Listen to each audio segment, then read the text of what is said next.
Bueno, ¿cómo andan? Espero que bien.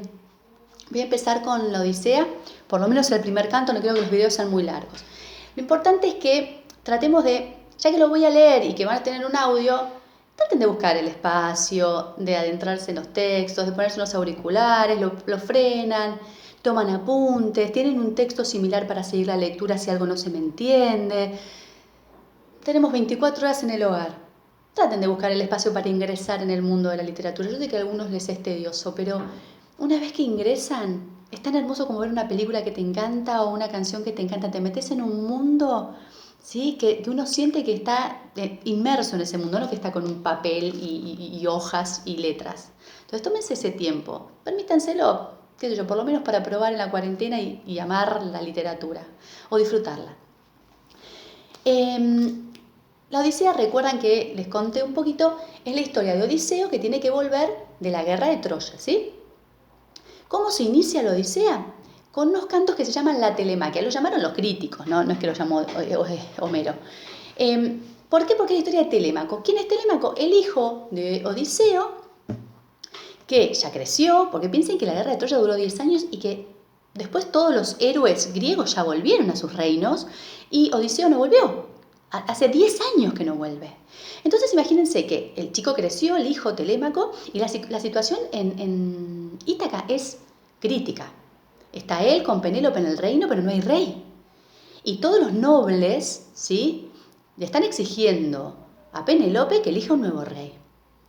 Entonces, ante esa situación, la diosa Atenea, recuerdan que los dioses para los griegos tienen como una forma antropomórfica, son similares a los humanos, hasta tienen las mismas virtudes, los mismos defectos, las mismas peleas, pero son inmortales, ¿no? Y tienen obviamente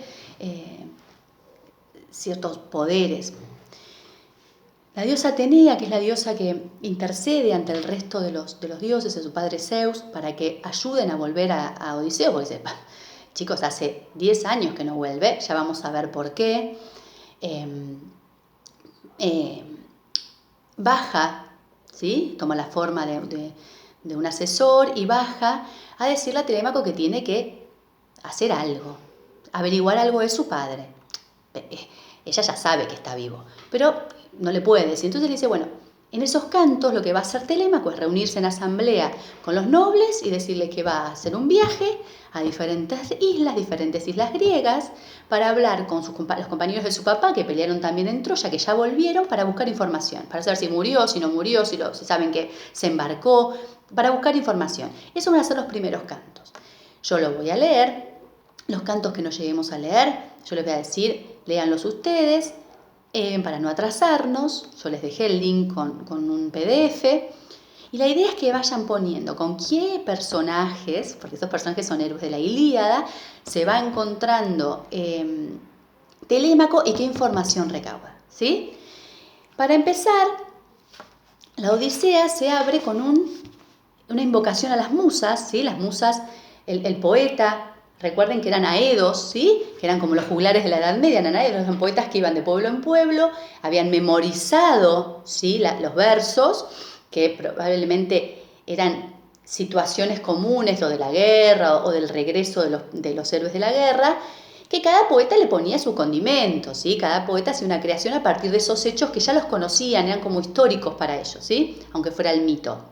Las musas eran la inspiración. Entonces, el poeta le pide inspiración para contar esta historia. Y presten atención porque la obra abre con algo muy moderno para la época, porque la Ilíada es un canto épico, ¿sí?, un poema épico en la que se narra o que se va mostrando una guerra. Pero esta obra, la Odisea, tiene mucho de novela moderna. Por eso también muchos críticos dudan de si es del mismo autor, si es del mismo Aedo que se piensa que fue Homero. Ya adelanta algo que argumentalmente va a pasar después y que nosotros no sabemos, ¿sí? Escuchen. Canto 1, los dioses deciden en asamblea el regreso de Odiseo. Musa, ayúdame a contar la historia de Odiseo, el hombre que venció en Troya, y después viajó sin rumbo y conoció muchas ciudades y el ánimo de sus habitantes y enfrentó innumerables peligros, intentando salvar su propia vida y la de sus compañeros. Habían transcurrido 10 años del fin de la guerra y todos los otros guerreros, los que habían escapado de la amarga muerte, ya estaban en sus casas, lejos de los peligros del mar y de la guerra. Solo él, el astuto Odiseo, no había podido regresar. Y acá viene lo que adelanta, que nosotros nos vamos a dar cuenta. La ninfa Calipso, que lo deseaba por esposo, lo retenía en su isla, y Poseidón, el dios de los mares y las tempestades, se había enemistado con el héroe y había decidido privarlo del regreso al hogar. El enojo de Poseidón tenía una causa. Odiseo había dejado ciego a su hijo, el cíclope Polifemo, pero de esto hablaremos más adelante. Entonces nos sitúa, ya nos adelanta. Telémaco no lo sabe esto y nosotros como lectores estamos diciendo, ya sabemos que está vivo y que lo tiene Calipso en una isla, ¿sí? Y que él no pudo regresar como los demás porque Poseidón se enojó con él. Se enojó con él porque le dejó ciego al cíclope, que es hijo de Poseidón, ¿sí? Ya sabemos, nos adelanta parte de lo que va a suceder. Entonces, ¿cómo se abre la Odisea? Yo digo porque tienen que ir haciendo una línea de tiempo, porque en algún momento Odiseo va a contar lo que le pasó en el viaje y eso va a ir para atrás, ¿sí? Entonces, tratemos de tener un orden. ¿Cómo abre? Digamos, cronológicamente, Odiseo está retenido en la isla de Calipso y en Ítaca, por el momento, están los pretendientes asediando la corte y Telémaco va a emprender un viaje para buscar información de su padre. Eso en el momento. Estamos acá. Así abre la Odisea.